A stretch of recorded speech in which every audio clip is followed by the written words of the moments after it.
আসসালামু আলাইকুম রহমতুল্লাহ। আশা করি সকলেই ভালো আছেন। বন্ধুরা, আমার ছাদ বাগানের যত গাছ রয়েছে সবচেয়ে এই পেঁপে গাছের ফলনটি ভালো হয়। প্রতিবারেই পেঁপে গাছের ফলন ভালো হয়।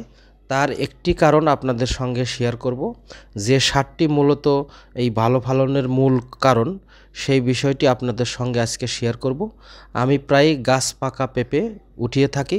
কমেন্টে অনেকে বলেছেন যে আপনার পেঁপে গাছে আসলে কি সার দিয়ে থাকেন, তো সেই বিষয়টি আজকে আপনাদেরকে শেয়ার করব। প্রথমত, গাছের গোড়া থেকে একটু দূরে আমি চা পাতা, কলার খোসা এগুলো স্তূপ করে রাখি। এই চা পাতা সংগ্রহের ক্ষেত্রে আপনারা বিভিন্ন চার দোকানে একটি বালতি দিতে পারেন, সেখানে চা বিক্রি করে সেই চা পাতাগুলো এবং পচা কলা, কলার খোসা এগুলো একত্রে সংগ্রহ করতে পারবেন। এগুলো কিছুদিন পচিয়ে আপনারা গাছের গোড়া থেকে একটু দূরে রেখে দিতে পারেন। এই স্তূপ আকারেই শুকাতে পারেন, তখন আপনারা বিভিন্ন গাছে দিতে পারেন, অথবা এই গাছের গোড়ায় যে স্তূপ আকারে রেখেছেন সেখানে পানি দিলে সেই নির্যাস বেড়ে তরল সার হিসাবে সেই গাছ পাবে, এবং যখন শুকিয়ে যাবে তখন মাটি নিড়ানি দিয়ে তখন আপনারা সরে দিতে পারেন। এই চা পাতাগুলো আমি ছোট গাছ থাকা অবস্থায়ও ব্যবহার করে থাকি, তাতে করে গাছের শক্তি বাড়ে এবং দ্রুত গাছ বড় হয়। আমি বিভিন্ন ড্রামেও পেঁপে গাছ চাষ করেছি, ইতিপূর্বে দেখছেন একটি ড্রামেও এরকম ভালো ফলন হয়েছিল।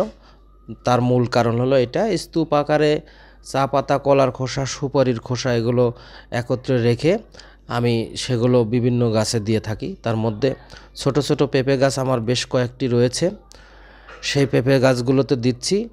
যদি এই গাছটি মেয়ে হয় তাহলে সেখানে এই গাছটি রেখে দিব, আর ছেলে হলে কেটে ফেলবো। দেখতে পাচ্ছেন এই ছোট গাছগুলো মোটামুটি বড় হওয়া শুরু হয়েছে। এখন এখানেও কিছুদিন পরে পেঁপে ধরা শুরু হবে, আর অলরেডি একটি ধরা শুরু হয়েছে। দেখতে পাচ্ছেন ব্যাপক ফলন, এবং গাছের প্রায় গোড়া থেকেই পেঁপে ধরা শুরু হয়েছে। মূল কারণটি মূলত এই সারটি পেঁপে গাছের জন্য অত্যন্ত কার্যকরী একটি ভালো সার। কিন্তু একটি ব্যাপার সাবধান থাকতে হবে, সেটি হলো পেঁপে গাছের একেবারে গোড়ায় দেওয়া যাবে না। হ্যাঁ, পেঁপে গাছের গোড়া থেকে একটু দূরে দিতে হবে, আর শুকনো অবস্থা থাকলে আপনারা সরাসরি গোড়ায় দিতে পারেন। তো ছোট ছোট গাছে গোড়ায় দিলে সমস্যা নেই। গাছ যত বড় হবে পেঁপে ধরবে, তখন খাবারও বেশি লাগবে, তাই এরকম পেঁপে গাছের খাবার হিসেবে এই সারটি আপনারা ব্যবহার করতে পারেন। তো এই ছিল আজকের ভিডিও। ভালো লাগলে আমার চ্যানেলটি অবশ্যই সাবস্ক্রাইব করবেন। ধন্যবাদ সকলকে, ভালো থাকবেন। আল্লাহ হাফেজ।